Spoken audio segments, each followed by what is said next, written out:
Welcome everybody. This is the GG League here, brought to you by Heflatv, and wow, that was a horrible intro. But either way, my name is Heflatv, and I'm casting with Granizwe today here in this best of 3. It's 2 Russian teams, and on Heflatv 1 we also have 2 Russian teams. So actually 1 Belarusian team versus a Russian team. So full CIS power today in the GG League. And both of the games, of course, best of 3. For all those who are wondering, Commander 5 is actually Commander 4 at the moment because their 5th player is somehow not showing up. But they decided to draft first and then make faster remake if the 5th one is there. So we have a small delay right after the draft. But for now, of course, let's just hop into the draft and see what we get. Yeah, so hopefully they'll be able to get into the remake quickly after the draft. But to start things off, both teams, I don't know, pretty standard bans so far, not really a lot to talk about. Lycan taken out by USH, and I don't know, an interesting ban since they are on the dire side, banning out the Radiant Lycan. They'll also take out the Mirana, just heroes that a lot of teams are very comfortable with and that have pretty hard snowball potential in the right circumstances, and Doom taken out by K5. Yep, absolutely. They take quite some time to decide their first bans. Usually the first bans, I don't know, if the teams are prepared, they go like instantly, but here Commander 5 taking all the time in the world pretty much. Like they even use their bonus time right now just to decide what they go for. I mean, Mirana, okay, Mirana, Lycan ban, everything standard. I could see a Bat Rider of course coming, maybe a Panda being banned out. I mean, you remember yesterday we had like so many Panda games, and just one of those games the Panda was actually banned. So I would be happy with it, not seeing a Brewmaster. But I don't know, let's see. They take quite their time. I don't know if it's bugged or something. No, like Master Risk, he's the captain. They're just not coming up with it. Yeah, very peculiar. I would expect Batrider Brewmaster to be banned. Maybe they're scared of the Tinker, and they will ban out the Tinker here. So just not wanting to deal with that. But since Brewmaster was left in the pool, Usher are going to take that one up for themselves. No big surprises there. Batrider's still in the pool, and Invoker is also there. So Invoker going to be the first pickup for K5. Yep, it's... I don't know. I think that was their struggle. They were deciding, is it a Tinker or is it a Brewmaster? And they decided it's gonna be a Tinker being banned out, but Brewmaster, instant answer by Ursa Stroidham here. Whoa, whoa, whoa. So we have another Brewmaster. Also those 2 first picks being the candidate for the mid, of course, even though we saw yesterday Invoker being played on the safe lane, for example, with, I don't know, just mediocre success. Like, I'm never a huge fan of this Invoker not being played in the mid, because he's just too good of a hero for the mid, of course. Yeah, definitely. In certain matchups, you might want to try to dodge and get the Invoker a better start, maybe against like an OD, but with just a Brewmaster in the enemy lane, I think just putting the Invoker in the mid is probably their safest bet. Rubik going to be picked up by K5 already. The Brewmaster has some wonderful spells to steal. If you can get your hands on the Primal Split after he comes back, you can pretty much wipe the team fight later on if your Rubik has good micro, which at this level he should at least know how to use the spells of the Brew. And I don't know, Brewmaster has a very long cast time on his spells, so it's fairly hard, or fairly easy rather, for the Rubik to pick that one up. Yeah, absolutely. I mean, like getting the Primal Split on the Rubik is always kind of hard to achieve, because as long as the Brewmaster has the Primal Split, Rubik is one of the first targets he's going for. Like, the support is pretty much the easy thing to snack away if you have the Primal Split up. And Dream Protector is here as the second pick for Ursa, and now we're going in the second ban stage. Let's see if they take their time again here, like for the ban stage. I mean, Commander 5 not having too much time left, just a minute and a minute 30 on Ursa's side.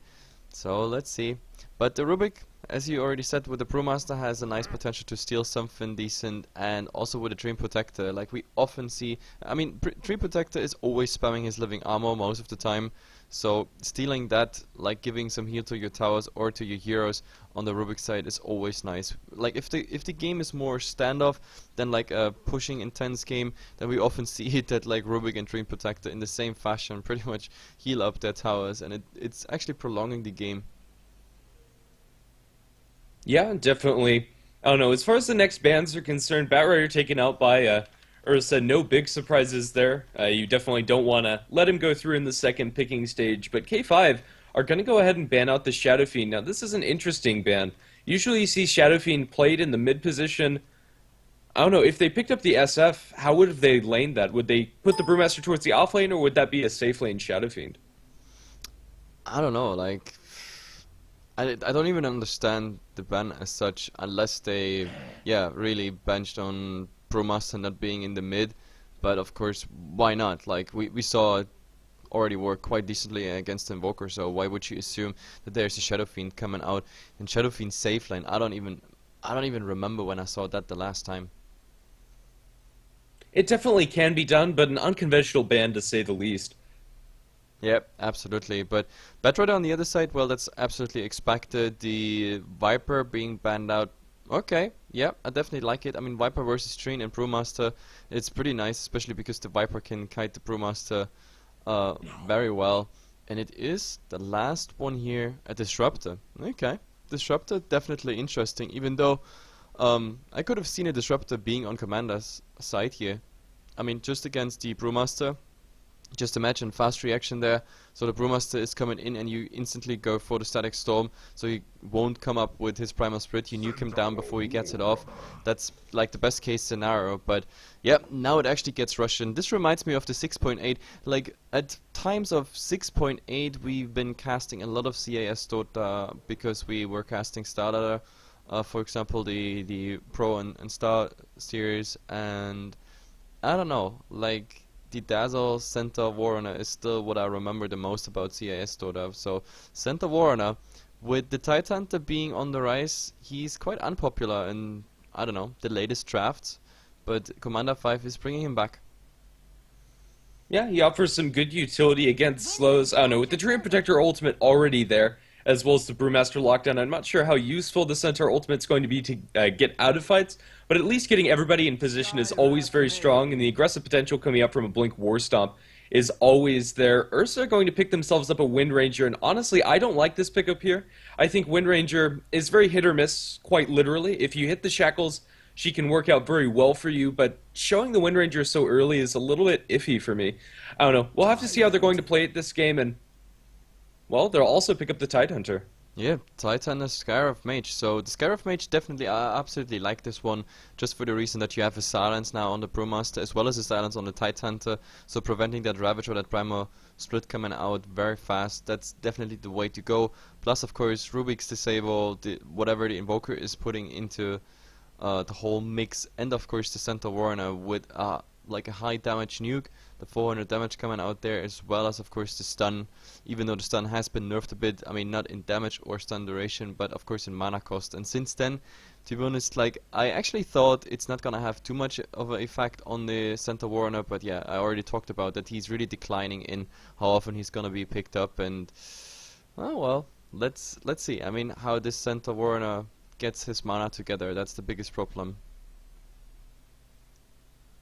Yeah, definitely. I don't know. I think Centaur really fell off just because Tidehunter's been picked up a lot more due to mostly the Anchor Smash change working on Ancients, just giving him that extra ability to farm up and get an early Blink Dagger mechanism up for his team. Yep, absolutely. I mean, the Windrunner, I'm not quite sure in what position this Windrunner is going to be played. I mean, we have the Brewmaster mid, we have now with the Windrunner and the Tidehunter a candidate for the offlane. The Dream Protector is going to be with, yeah, whatever the core is, whatever the core might be. I mean, so far they can still go for pretty much everything here. I mean, this could be, yeah, it could even be a anti-mage or anything like that, like a really hardcore carry, a morph, anti-mage, even a void, even though I wouldn't like the void in this draft because there's not enough external damage coming. A void would actually fit in Commander 5 setup. Yeah, especially with an Exhort Invoker and the Skyreth Mage ultimate, so much magical nukes that you can throw into the sphere. I don't know, it looks like K5 are expecting that Wind Ranger to be played in more of a position 1 spot with the Shadow Demon ban last. Yeah, I don't know. It's sure we saw some teams going for the Windrunner carry. I mean, it's always a hero that has been, I don't know, like I can't even remember how many changes Windrunner went through till finally he got picked up again. Um, but I don't know. I still don't think he's ready for a carry position. It's always cool to have him because he's one of those heroes who can like fairly transition into um say it into damage.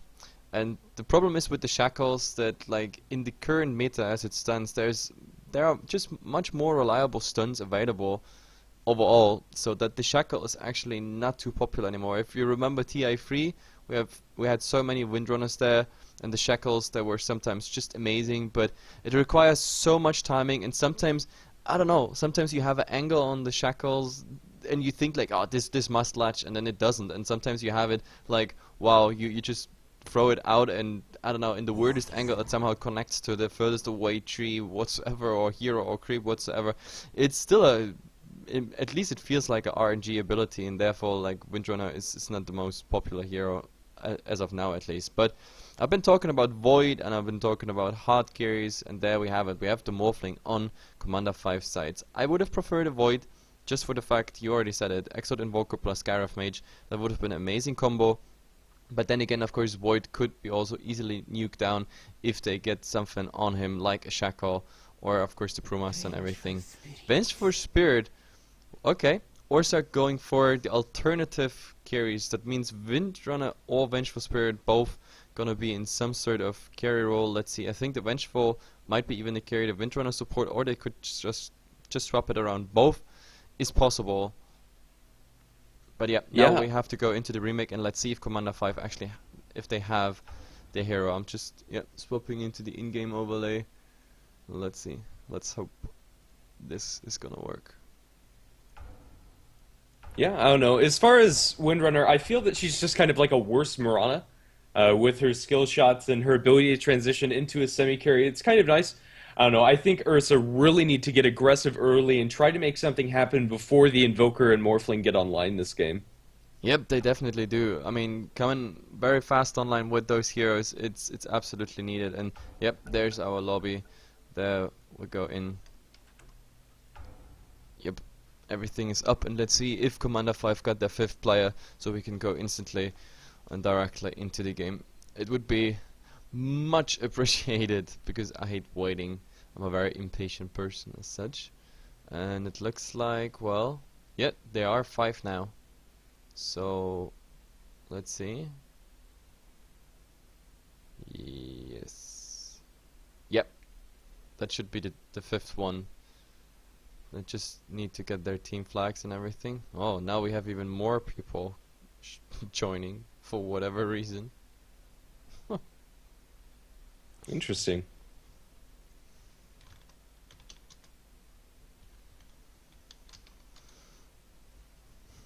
They just need to put their flag up, then we can go. What the hell is that cast? Aftershock Academy. Never seen this one happening.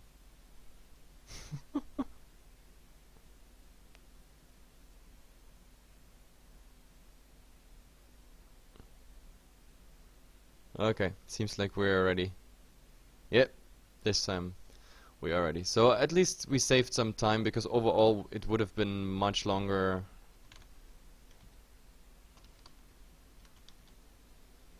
It would have been much longer if we waited for the 5th player plus the draft. This way we got at least rid of the draft, and yeah, should be fine. So everybody got their flag and should just start into the game. And then we can actually see the laning, because I'm really curious about what's gonna happen here with the laning. Like, as I said, Windrunner or Vengeful Spirit, one of them will be in a farming position, and let's see how it goes. Both teams, like, I don't know, it's been a while I've casted actually Commander 5, because they were playing in the JDL, but I haven't heard anything from them in quite a while. I've seen them in some small tournaments, but like there were non-ticker tournaments, therefore we weren't casting them. And about Orsa, like sometimes we see them here and there, and sometimes they even have like some well-known friends as stand-ins, like people you know from tier 2 teams, but I don't know, but around both teams is relatively silent, and you can see like both having 3 stand-ins. That means either they are not officially registered in the team roster, or they are actually 3 stand-ins and both teams are still shuffling around. But the fact is they still exist, and therefore let's hope they get a proper roster together and we see them here, for example, the next season of JDL or anything like that. Yeah, I don't know. Personally, I haven't really cast a lot of these players consistently, so it'll be interesting to see how they play around these drafts and how they approach the game. Yeah, I mean, when it comes to the CIS scene and the European scene and even parts of American, South American scene, I don't think there's not a single team I haven't casted yet. But as I said, like the problem is it's really hard to keep track of the Dota 2 scene because especially around the funny part is like even around the TI, not just or like especially after the TI, not just the big teams shuffle around. Like you have all over the year, like after big or like medium events where like small teams like this even try to compete against tier 2 teams and everything, even there we have like a huge shuffling going on because I don't know, sometimes there's managers and sponsors in the background that really want the team to be successful, and if they're not happy with the roster, then I don't know. Plus, of course, you have a lot of teams that I don't know. For example, lost star players and everything. I just for example, on Heflatv 1 right now, there plays Power Rangers. They lost Scandal. I don't even want to talk about the reason because I think the official reason and the unofficial reason, there's two stories behind it. But yeah, if they keep on playing in this roster and just get another player, or if they, for example, disband or get another roster or anything like that, it's always an opening for other teams to, soak up those players and make a proper stand with this new roster. And also, like, I see it especially in the Romanian scene because we have a lot of contacts into the Romanian scene. There's also a lot of shuffling going around, and yeah, the scene is growing. That means also more talent is available. But either way, I think most players now picked up the heroes.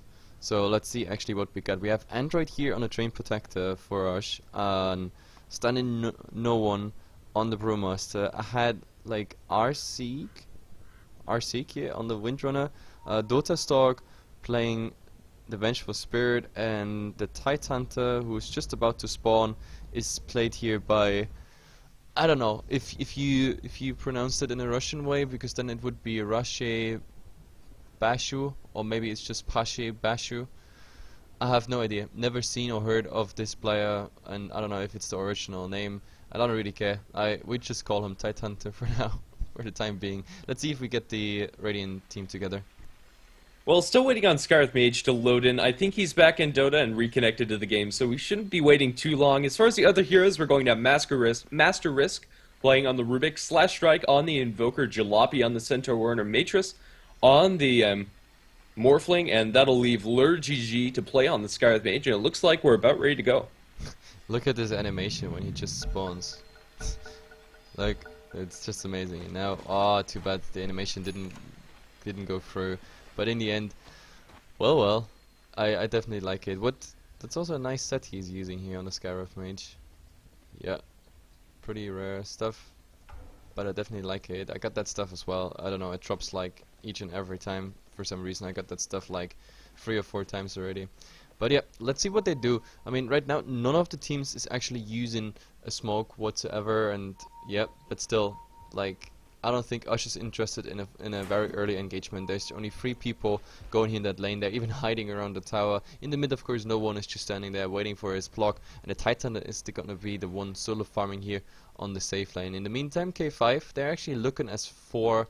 Maybe they find something, but I don't think they're gonna be successful. Nope, there's just here and there some blinks coming out.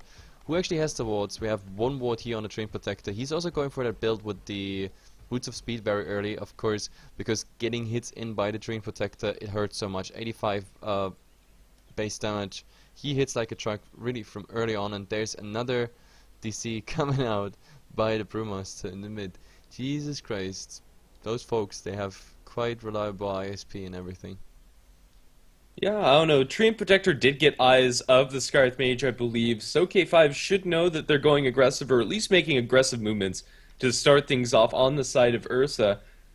We'll have to see how they're going to react. I don't know, this is a very weird tri-lane that I haven't really seen. Vengeful Spirit, Train Protector, and Wind Ranger. I can see it working out. They have plenty of lockdown between the Magic Missile as well as the Shackle Shot coming out from the Wind Ranger. And then the Train Protector, Leech Seed with those boots first, is very good at zoning out heroes and securing kills just with that huge damage that you already mentioned.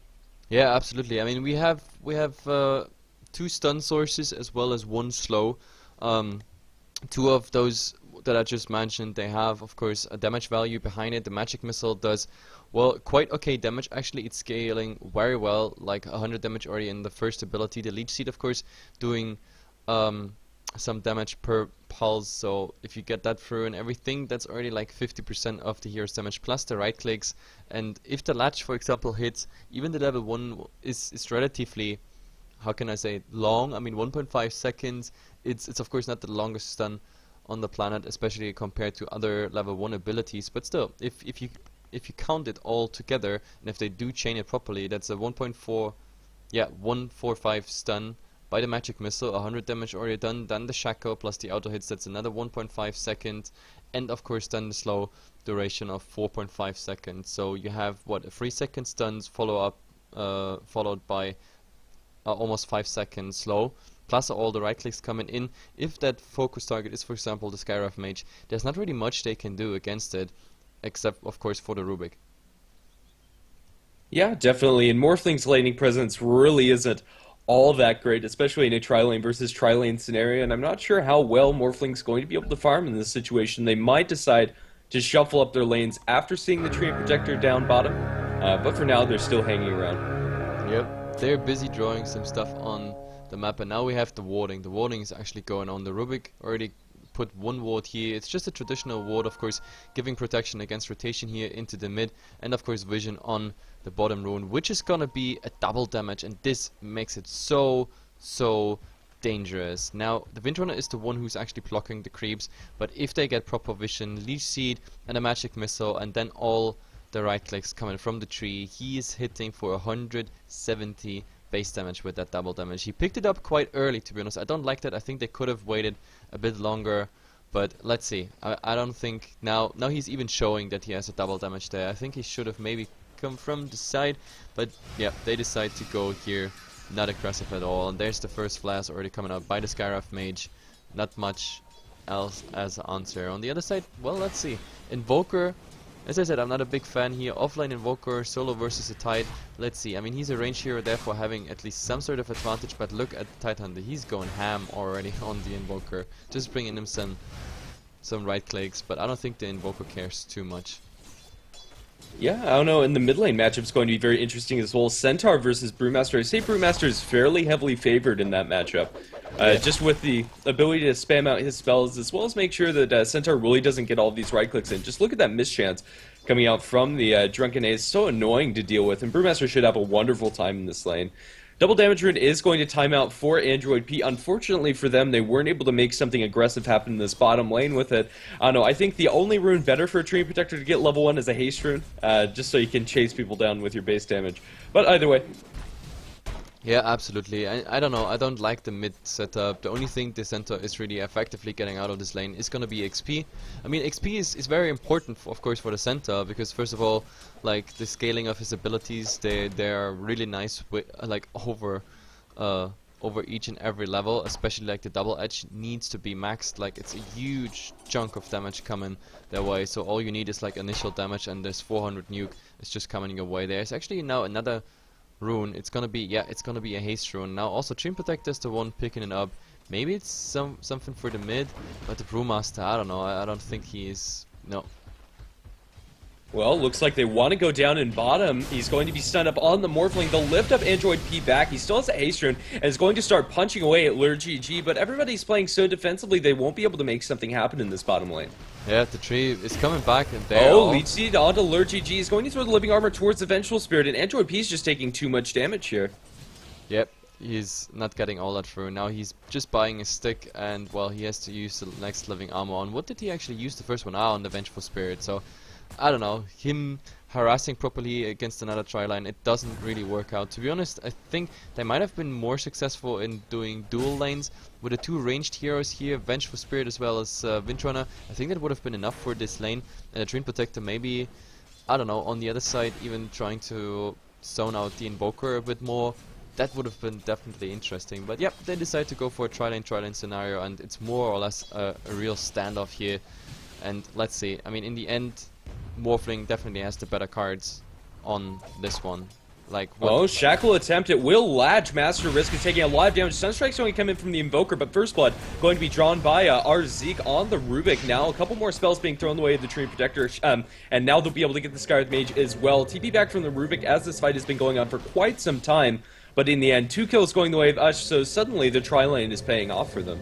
Yep, absolutely. So I was just talking about that it's not too effective, but yeah, a 1-1-1 build coming out here by the Windrunner. Like, did a nice job on that Shackle, and therefore, yep, nice 2-0 trade. In the mid, though, I don't know, I have the feeling that also the Center Warner is not really working out. I mean, the Tri-Lane, they have to come back on this one. They really have to get some kills. The Morphling definitely needed, but I mean, the first good sign is, of course, at least the Morphling did not die, which is important. He needs to keep the farm up. He is what K5 has to rely on, and actually, there's Lift going on to the Wind Ranger. She's going to run through the Sunstrike, and with the waveform, they'll be able to blow up the Wind Ranger. I don't know, that was very important for them to get that kill, especially on the Morphling. He hasn't been farming well at all, only 8 and 4 on this Morphling, and, well, after getting a kill, his farm is going to be remedied quite a bit. Yep, absolutely. I mean, him getting that kill is so important. As I said, the Morphling is pretty much the spine of this entire team. Like, he has to be strong, and then everything else will be fine. The Skywrath Mage, of course, we saw quite some nice games as of late when it comes to Skywrath Mages, like, especially early and mid-game, so much damage and everything. But oh, let's see, the Invoker just doing here and there some harass damage on the Tidehunter, but I think he's even playing, no, he's playing without Stout Shield, but he's still going for the Kraken Shell build. But, well, like, alone he can't really kill him. That's just a fact. But of course the Invoker has a global presence, and we just saw the Sunstrike in action. It definitely worked out. But of course Ush is back with their Tri-Lane, and therefore, yeah, Morph has to be careful as well. Yeah, definitely, and also about this Tri-Lane and Tidehunter having a good start up in the top lane, they've also started stacking the Ancients for him. With all of these people committed to the bottom lane, they can go ahead and do that. It's only a double stack so far, but eventually Tidehunter is going to have a very fast blinker mechanism, depending on what build he decides to go for. With Arcane's first, probably going to be that mech. Yep, absolutely. Oh, Centaur ultimate deployed. Used, yeah. Yep. But defensively, it's just to get the hell away from the Brewmaster, because he was already in a nice position there to get something. But in the meantime, Brewmaster also using a double damage. Like, this Centaur has to care now in the mid, but also this Tri-Lane, like, I really like it. It could explode. Oh, he's anytime. going for a kill on to Noah, and he needs to be careful. The split's coming out from the Brewmaster. He's not getting in range for the Boulder Toss. Jalopy bottling up while he's juking through the woods. The Fire Panda going to be able to get vision of the Centaur to get the Stone Toss. And now with the extra damage coming up from the Windwalk of the Wind Panda, he'll be able to get a little bit more damage, but he's diving very hard for this. TPs are coming back. He'll be able to get the kill with the Stone Toss, but Jalopy needs to be very careful here, trying to get out. He has a TP scroll. I think he could just TP out here. It was the Skywrath Mage, but now he's going to go for a turn. With that double damage rune, no one just explodes the Skywrath Mage. Absolutely beautiful. I mean, the guaranteed crit. Oh, there's actually a magic missile here on the Rubik, but no follow-up whatsoever. No, he doesn't get the leech seed through. And therefore, yeah, he has to use the living armor just to get out there, but there's a Sunstrike. Oh, beautiful done. Wind run away by the Wind Ranger. They're going to stun up Matrix again. He is strength morphing. He's falling fairly low, but in the end, it looks like he'll be able to make it out. But what a beautiful Sunstrike coming out from the Invoker. Very well played across the map. Yep, absolutely. He's not leaving his line. He's level 7. He is going for the Midas, it seems. Not getting it through. He's also not... I mean, for 7 minutes, 27 last hits. I don't know. How much deny does the Titan actually have? Just 6. But the Titan is still, like, owning the Invoker when it comes to CS. I mean, they're fairly close, but still, it's quite surprising that the Invoker didn't get more out of this lane, especially because so far he doesn't have to fear any rotations whatsoever. But nevertheless, he's gonna have his Midas pretty much in 1 minute, so it's an 8-minute Midas. Therefore, it's satisfying, at least for the team. Plus, of course, they have the Morphling, who didn't die so far. I don't know what is he going for. We have Ring of Tequila, and I don't know. We have...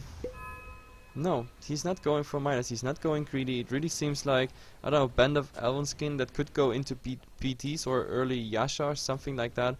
I guess he's gonna finish up the PTs first.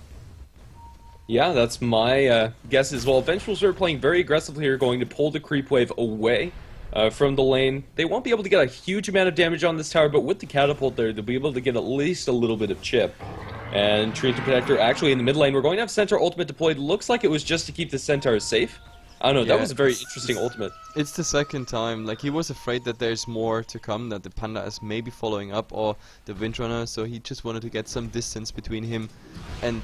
Oh, there's a concussive shot. Actually, just hitting the Vengeful Spirit, Wave of Terror coming out, but... Oh my god, what is the tree doing? He has no nature skies. He's just... I don't know what he's doing. On the backlines, there's going to be a Magic Missile as well as Power Shot going to land on the Vengeful Spirit. Sunstrike coming out, going to land on the Invoker. Now the split coming out from the Brewmaster. They should be able to stun up this Morphling and keep him dead. He's Strength Morphing, fairly tanky. They should have the right clicks and they will. Vengeful Spirit gets the last hit. Now the Scarlet Mage should be brought down to the ground with a Purge, and they'll be able to clean up 3 kills in this bottom lane. Good rotation coming out from the Brew. Yeah, the Brewmaster like really made it worth, and the only thing that was striking back was again just the Invoker. Like, without Invoker there, they would have made this a 3-0. But of course, with the Invoker, he's at least getting the Tree Protector kill here, and maybe they even can capitalize on this when it comes to the tower. I mean, the Windrunner is not level 6. I mean, the ultimate, of course, always strong against the tower, especially since the target always remains constant now. But let's see. I mean, they still get a huge chunk of damage in this tower. It's definitely more than a dent. This is gonna be like, well, I don't know. Maybe it's even enough. They try to. It's 150, bit less now. Would be they would be able to deny it now, I think, and yeah, they're starting already to deny it. Let's see if they maybe want to come in, but the Centaur is already saying hello. Yeah, I don't know. Rubik just has such abysmal base damage. They're going to get a Shackle Shot onto Jalopy now. They're going to slow up. Oh my goodness, the Vengeful Spirit just gets exploded. Now the Central Ultimate very aggressively, but a blink in. Going up from the Brewmaster, he's trying to make something happen, doesn't have the Ultimate or any more mana really to speak of. Dream Protector punching the Lure GG on the backlines, and now there's a little bit more action possibly. Waveform forward by the Morphling, he just doesn't have enough damage, and now the Ravage only going to catch out the Morph, but this is going to be worth it. They're going to get the kill on the carry. Now they're slowing up Jalopy, he's going to stun the Double Edge, will be enough to get the kill on the Brewmaster. Jalopy in a lot of trouble, however, Power Shot, one more punch is all they need from Dream Protector, and there you go. Android P going to secure that one. I believe the Tier 1 tower was denied. Now, gotta steal, it was Leech Seed, not the best, Yep. but either way. Leech Seed, yeah, it's definitely not the best, but wow, what an interesting fall from back. The Tier 1 tower got before denied by the Morphling, so at least they took some goal of it. But I don't know, the Brewmaster was very ballsy there, going the second time against the Centaur where he knows he has a second stun, as well as of course a double edge, because it doesn't cost any mana. That was fairly interesting to say the least. Now Vengeful actually rotated top, and they already blink out here on the Invoker. Invoker, of course, being the Exiled Invoker with the Cold Snap and 2 Forge Spirits, it's nothing you can go solo at all. They need at least 1, maybe even 2 to gank him. And I don't know, this Invoker at the moment, he's really benching on, I don't know, long-term farm goals. That's how it looks like at the moment. He's level 9, not leaving his lane, now even doing something with his Forge Spirits, of course. And oh, do we have another meeting here? There's an invisibility rune on the Dream Protector. They have vision on the Skywrath, an easy target to take out, but of course there is the Centaur Warrunner with the Stampede ready as well. Oh, they go for it. Leech Seed, and now with the rotation, Power Shot from long range will connect, and one crit coming out from the Brewmaster will smack the Skywrath down. These guaranteed crits on the Brewmaster, it's just sick. We saw that already once in action with the double damage rune. That's the problem of the Skywrath Mage, just coming with no armor and no HP pool whatsoever. It's so squishy.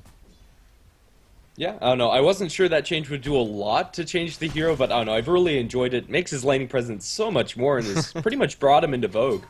Yep, absolutely. And now in the mid, I don't know if they want to go for this. I mean, there's 4 people around the Tier 1 tower.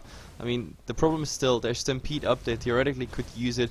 I was actually quite surprised that they didn't use the Stampede. Oh, Shackle onto Jalopy, blink it from Noah, and he gets the guaranteed crit. Not going to be able to get the stomp off. And speaking of stomps, he's going to be able to stomp up the Brewmaster, and Centaur Warrunner is going to use the Stampede away. In the meantime, Vengeful Spirit gets the tower on top, but at the cost of her own life with the Forge Spirit sitting away and making that armor down. Slash Strike going to notch himself a kill inside the Radiant Jungle. There's going to be a split onto Jalopy. He's going to stun him up. He should have plenty of damage here. Power Shot to secure that, and Tidehunter actually gets the last hit. Wind Panda behind the tower. He's going to throw up the Scarlet Mage in the air. Will they be able to capitalize on this? It looks like they will. Well, Wind Panda just taking tower casually. We'll throw out one more auto attack. They're going to lift up the Dream Protector, try to keep Scarlet Mage safe. However, he's going to be shackled to a tree. Not a very high level shackle. Here comes the clap coming out from no one, and now they'll be able to clean him up with the Power Shot stolen by the Rubik. It's going to do a lot of damage to the Wind Ranger. Sunstrike going to clip the Wind Ranger. Nice one. These Sunstrikes is like, really, the trades are so bad for K5 all the time, but at least the Sunstrike is always bringing something back to them. And at the same time, of course, Invoker well, he just got the Vengeful kill, now he got the Windrunner kill, and he might actually get that tier 1 tower here with the power of the Forge Spirits. There's actually Clef being used right now, and there's one rotation coming. Yeah, Dora's target is on his Vengeful Spirit, and they need more. And yes, Tidehunter it is. He has the Blink Dagger, and of course the Train Protector for the slow. I don't know. Yeah, he's TPing out all latch. Shackle, it will land. They're going to Magic Missile him as well. Not chain stun properly there. It's going to throw Sun Strikes away. If Dotastock will be able to get this kill, I don't think it was, especially not with the Living Armor, and the right clicks will be there. Forge Spirits, I don't know, Dotastock going to take a little bit more damage, but in the end, he'll be able to run away there with the help from the Tree Protector. That was really, really bad, giving this away by Commander 5. A dominating Invoker, just going alone there. Like, everybody was missing on pretty much on Osh's side, except for one hero. Like, he had to expect this to happen, and also, I don't know, his TP was really late. He just wanted to make a huger dent in the tower than it was actually worth it. Plus, I don't know, you're playing against the Train Protector, so if you don't get that tower down, you might as well just, you know, abort the mission, because it gets healed up anyway. If you do 100 damage more or less, it doesn't really matter against the Train Protector. He will heal it up over time, so you just gave away a really high value target, a lot of XP going Osh's way, as well as the dominating streak, who actually got the last hit there. Ah, it was the Windrunner even. So Windrunner being very, very happy. He's going for, I don't know, he just finished his magic wand and braces on top of it. Maybe he's gonna be the one who's holding the drums, at least in the team, but we already have one drum coming out by the Vengeful Spirit. I know, in the meantime at least the Morphling's also trying to do what the Invoker tried to do before, but in mid, some more action actually happening. Yeah, Tidehunter taking a lot of harass. Living Armor will keep him alive. He does have that Blink Dagger finished, and he's getting close to the mech as well. Has the two components finished, and it's only 600 gold away or so on this Tide. And well, with Ravage as well as the Brewmaster Split, they might just decide to push a little bit more aggressively into this middle lane. Yeah, sure, why not? I mean, at the moment, Morphling at least got that tower. I think he also got the last hit on it. Yes, he did. So Vengeful was not able to deny this one. And yeah, Morphling just back, and I think now, of course, K5 is in a nice position to even defend it, but they have to be very, very careful though, because the Primal Split will take out at least one target, and with the Ravage they might even be able to snag at least both the supports away, and then, I don't know, like they have to make huge plays, because Osh definitely having the advantage now, not just in the team fights, like overall, and the only upside is they saw the Panda being invisible here, like, he just passed by the Sentry Ward. In the meantime, Tidehunter is just farming. Like, if they knew that Tidehunter is alone here, I mean, they're 4 in mid. They really could take out this Tidehunter all the time. I actually see him here. There's a Gush coming, just saying hello.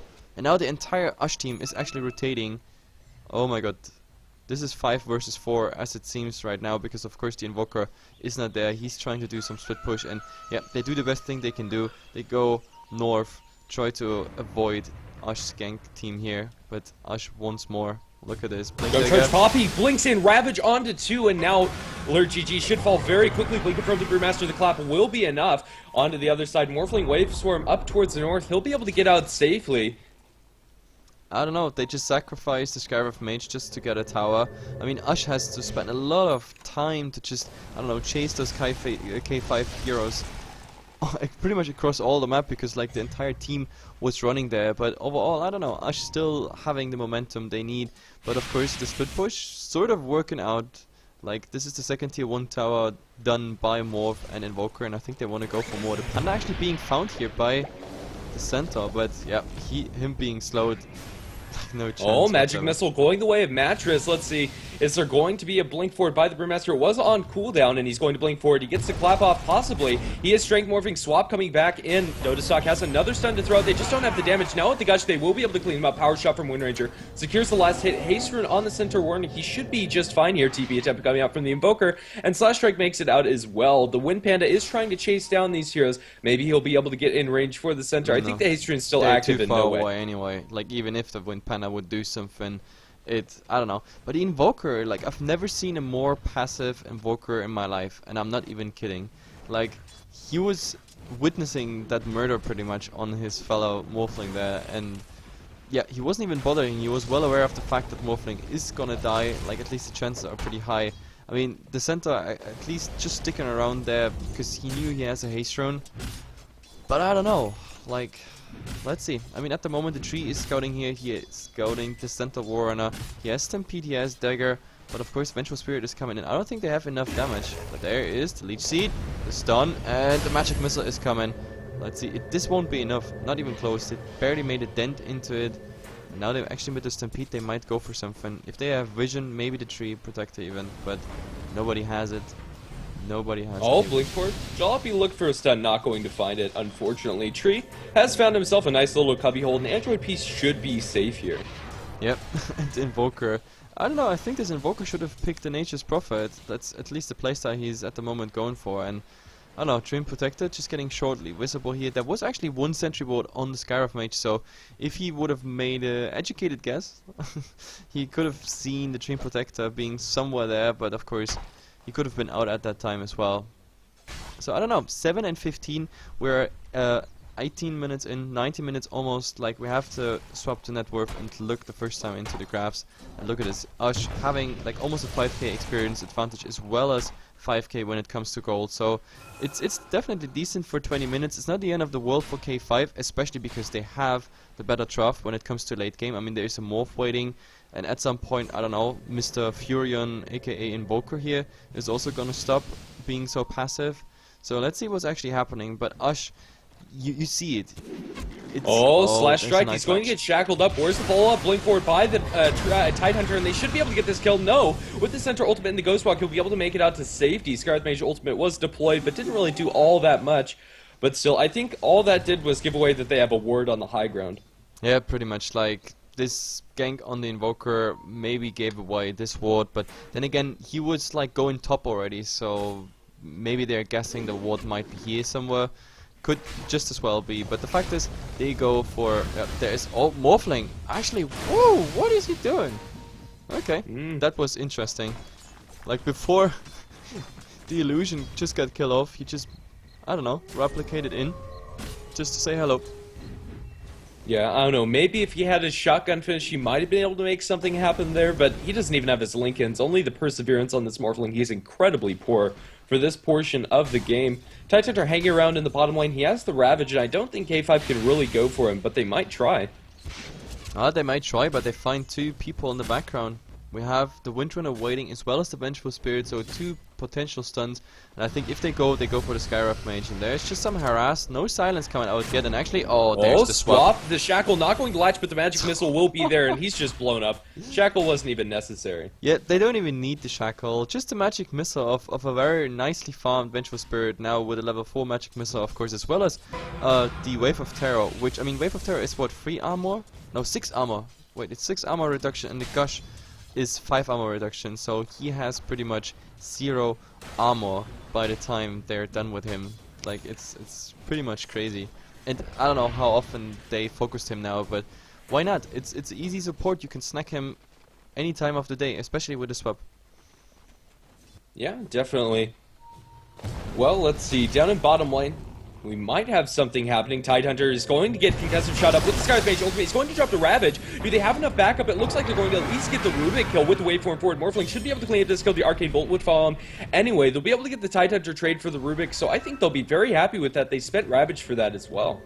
Yep, and they pretty much know that the Panda is rotating in as well as the Windrunner, so going back there and not chasing Dota Stalk here, that's probably the best thing. And yeah, nice replicate out directly when the Magic Missile were following, but the problem is he was still stunned, the Magic Missile still following him, but doesn't really matter. He's getting out. He has now Perseverance, well, I guess Lincoln's it is, and we have the Courier flying Oblivion stuff. That is for the Invoker, so he's going for Orchid. I think he already had one. Yes, Orchid it is for the Invoker, and the Lincolns for the Morphling. Yeah, I don't know. I think that's a good item choice against the Brewmaster and the Tidehunter, but the timing's going to be crucial on that Orchid coming out from the Invoker. If he's not able to make some pickoffs happen very quickly with it, I don't know, the ability of that item to really be effective is going to phase out very quickly. I don't know. We'll have to see how it's going to work out for him. The Lincoln Sphere on the Morphling, it's nice against the Swap Shackle, Vengeful Spirit Sun. There's plenty of things to block here this game, but in the same token, they can break it with the Leech Seed as well as the Gush. And it's more than anything just going to be a stat item for the Morphling and just going to delay his effectiveness this game. Absolutely, and I really have the feeling that K5, they're just benching on this late game. Like every move they do, the way they play, like all their passiveness, like just getting here and there, return kill wherever they can, and the rest of the time just split pushing to prevent Ash from, I don't know, going full 5-man Dota at one lane. All this really points towards they really want the late game. They don't care too much. Let them have Roshan, let them have here something. Invoker again starting to split push. Morphling is just following him. Both of them of course have, with the Blink Dagger now and of course with replicates and stuff, they have easy way to get out. Morphling is level 11, just only 1 point in replicate though because he goes for the adaptive strike first. There is Roshan being done and oh my god, they find the center warden. He still has Stampede. He Going to uses blink it. for it. Yeah, and it looks like he'll be okay, but no, the Overgrowth going to catch him out. Now the collapse coming out from both sides, but he'll drop as well, so a pick off Yep. as well as the Aegis going the way of Ash. This is an Aegis +1 trade for a tier 2. I mean, it's not the worst trade, and now the Morphling's trying to make even a dent into this tier 3 tower, just preventing like Ash going here mid. Like if the split push wasn't up, they would just, I don't know, they would just be able to go for the tier 2 in the mid, especially now with the Aegis they have. But K5 is doing the right thing. They're like, as I said, focusing on the late game, just split pushing. They trade towers for Roshan and for here and there a support kill.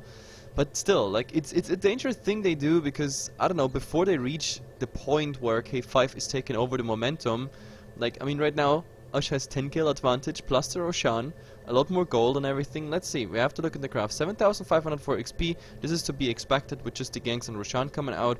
And when it comes to gold, well actually K5 is quite stable when it comes to the gold. This 5k advantage which they had already around the 18-19 minute mark, it's barely growing, and if it's growing it's even going back now with the towers coming for K5 due to the split push. So 5k, I don't know, 30 minutes, 40 minutes just having a 5k difference, it's not much. It's not much at all. It's something you come easily back with just one good team fight. Yeah, definitely. I don't know, a lot's going to rest onto Slash Strike's initiations. If he is able to get a good Blink Orchid initiation onto the Brewmaster and pretty much carry these team fights, K5 should be able to come back later. Yep, so it's unpaused again. I don't even know why it was paused in the first place. There's an illusion rune, there's some blinks coming out, and this is by the way also dangerous. Like the Dream Protector having like so decent farm, like they have double arcane boots if I'm not mistaken. Yes, we have arcane boots also on the Windrunner, and also the Windrunner now transitioning into damage. Like I really thought the Bracers is just gonna be a second pair of drums, and then he goes maybe for something else. Actually, they don't have a mech carrier, which is very... No, wait, no, they have it of course on the Tide. They already had it on the Tide, but I don't know, I thought maybe they go for more. And I don't know, the Tide Hunter going for Oblivion stuff, which points of course towards the Refresher Orb. That's... the Refresher. Yeah. Refresher. There it is. Either way, there's just Illusion, which they lift up, I don't know, and hope it's the real train, but they're not gonna find it. But I don't know, it's really looking dangerous. We have now a Blink Initiation for the Overgrowth, we have Blink Initiation on the Panda, and we have pretty much the same on the Tide Hunter. Like with this, I think they could go team fight, and I think they should. Like Ash, they should not risk to go beyond the 40-45 minute mark here. Yeah, Morphling has finished up his Lincoln Sphere, so eventually he's going to start doing something this game, but his game impact has really been minimal. Early on, he wasn't able to farm and not able to get those pickoffs early and transition into those big items. Yeah, I don't know. It's really going to take that 40-minute game for K5 to get back into this, but that said, currently Usher just kind of sitting back and farming up a little bit. And maybe we'll give K5 the opportunity as they take a suboptimal fight down. They're going for a center ultimate as well as the blink forward onto Noah. Now with the double edge, it looks like they're going to get this kill. He silenced up with the Orchid. Eventually will die. Here comes the Ravage, however. It's going to catch out to Slash Strike falling fairly low. Where's the backup for this Tide? And now they do have the Wind Ranger. He's going to go invis and try to TP out. Overgrowth to cancel it. Slash Strike in a lot of trouble. He's going to be leech seated up as well. Now they've shackled up Jalopy. He's going to get the stomp off onto 2. But in the end, he's caught between 3 enemy heroes. Really can't do much here, and the right click should be there. just going to double edge and get RZki, or Look RZ. in the mid. Wow, BKB used right after the silence of the Skywrath Mage, and he's just snacking him down. Now the Rubik actually has to run. Drums being used by the Vengeful Spirit. He's super speedy. There he's trying to do something. There is actually a lift available, but there is the matchup missile, and now it's all about the right clicks. Look at all the minus armor and the damage coming out by the Vengeful Spirit. Easy. Like Dota Stalk snacking away 2 supports, while of course also the others died, and that all just for one Brewmaster, and make that a 22-9 at the moment. It's just not working out. K5's plan to be passive, aggressive, farming here, it's just not working out. I'm just waiting for that point when Ush is saying like, hey guys, we got all the ultimates ready, let's go and push, because I think they can. I think they could even risk dropping a Rax to the Morphling or so, because they could just throne them. Even at this point, 26 minutes in, they have such an advantage right now. Yeah, the Vengeful Spirit has been pushing out the middle lane. There is TPU support coming out from K5 now that everybody is respawned back into the game. And for now, Usher just going to sit back and relax a little bit more. I'd like to see them playing a little bit more aggressively, and they have about 2.5 minutes left on this Aegis, about there. And I think they'll want to at least take a 1 tier 2 with that Aegis on the Vengeful Spirit. She can play incredibly aggressively with the swap into enemy heroes with that Aegis and allow the other heroes to follow up with that. On the side of K5, they have no BKBs and won't for quite some time. Invoker's working towards his with the Ogre Club and Morphling. If he goes BKB, he'll pretty much be a non-factor this game. Yeah, until he can't go BKB. Like, he needs damage ASAP, and I think with 1900, maybe we're gonna even see the approach into a shotgun. Even though I don't even know what he wants to shotgun this game. That's the biggest problem. I think for him it's Skadi or something. But they found the Centaur. He's using the Stampede just to get out, but Overgrowth holding him in Overgrowth, place. they're going to catch out Jalopy, and now with the follow-up, they're trying to TP out here. Do they have anything to cancel it? They don't have the Ravage, and he'll be able to make it out alive. That was actually 2 beautiful plays coming out there. First of all, they both dodged like the Warstorm and the Hoofstorm, and wow, and then he was like, okay guys, you put everything into me, no stuns available, so I just TP out, bye bye. So yeah, all players well aware of how much there is to come, but in the mid, of course, they have to be careful. There is, concussive shot on, but the Invoker, what did the Invoker do? He blinked into the trees, now he's visible there, he's being stunned. But of course there's an entire team just protecting him till the next dagger is ready, and now dagger is there, but he blinks out after the Panda actually blinked in, but he did it much better than the Invoker. Yeah, well, looks like Android P going to look for some sort of initiation. They're going to swap double stun going on to Dota Stock as well as Android P with the Sky's Mage ultimate.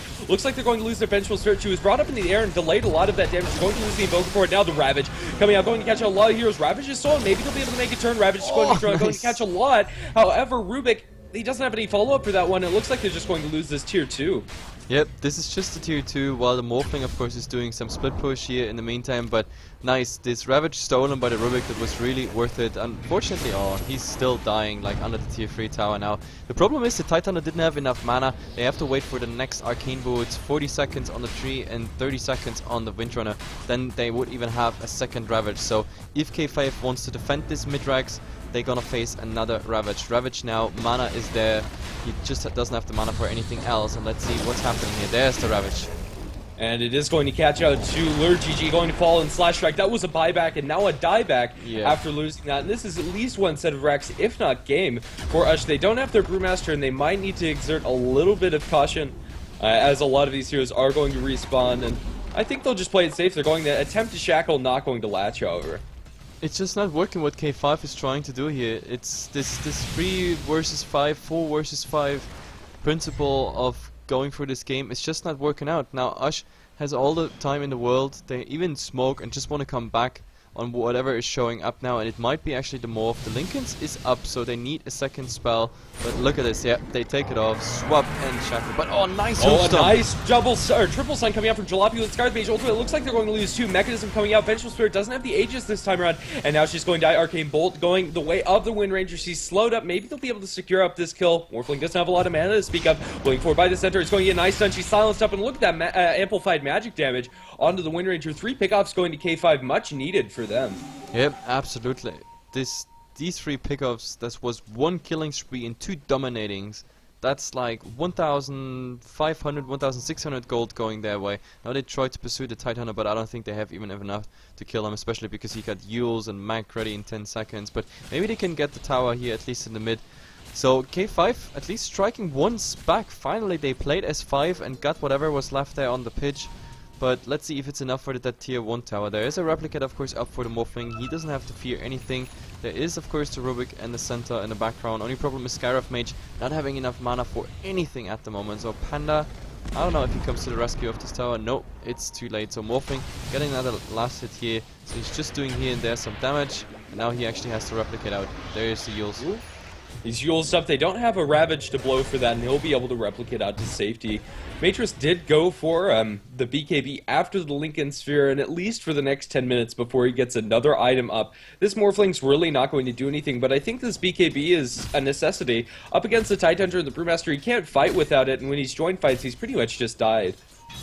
Yep, absolutely, and I don't know, it's I was so negative about K5, but even though their racks are down, they still have the late game if they manage to go there. But that's the problem. I don't know. I think that fight in the mid, losing that tier 2, losing that tier 3, losing all the heroes there as some sort of collateral damage one by one, and the Morph not achieving anything while split pushing. I don't know. He also decided to go for a Black King Bar, which means, of course, yeah, he's a bit more tanky now, some more HP, just a tiny bit more damage.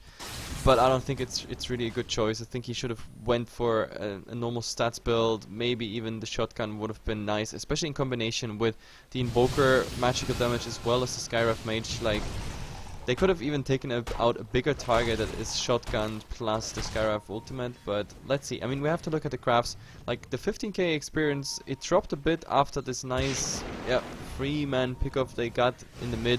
And gold-wise, they lose 4k, but still, 10k still for Ush. So it's still looking good for Ush, of course, but I don't know. Also, these wards, like, these wards are pretty interesting. Like, Rubik putting up some really aggressive wards. Oh, what is the Invoker doing? Oh, he's getting caught out inside the enemy jungle. Overgrowth to hold him in place. They have silenced up the Wind Ranger, but he's going to die anyway. Scar's Mage ultimate not really going to land on much of anything, and Invoker just gets caught out there. Yeah, and it's also just a level 1 Skyrath ultimate mage. That's I mean, the Mystic Flare is, I don't know, it's not doing anything. 600 damage, especially on the Titan, and they want even more. Oh, in mid, they're going to throw a Shackle. Only 0.75 second stun, however, Shackle shot stolen by the Rubik, so maybe we'll see some big plays there. But either way, that's going to be the cost of it. Vengeful Spirit falling very low. She's going to be slowed up by the concussive shot. Now silenced up.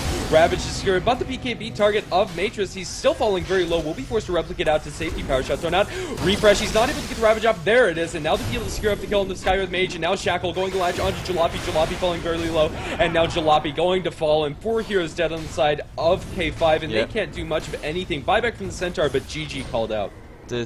Yeah, it didn't go nowhere. Like, there was just one buyback left for them, and I don't know.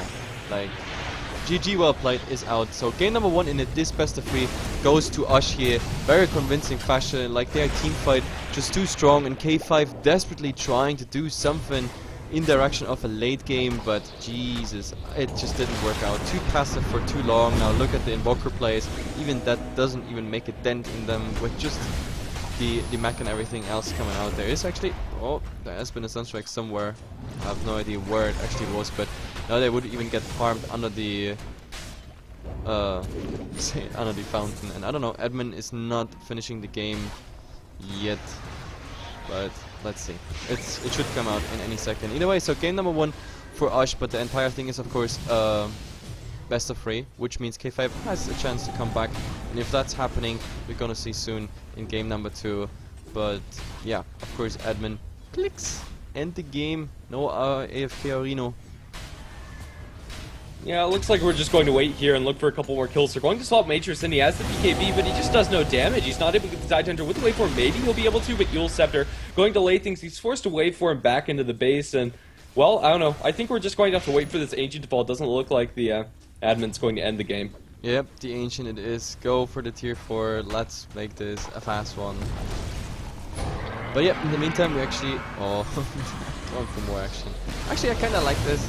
Like, having more and more action, but they get anyway cleaned up. This is pretty much the reflection of what we saw the entire game anyway. Now they get even cleaned up under the tower. Even the Vito won't change anything. Vengeful Spirit even surviving the flare.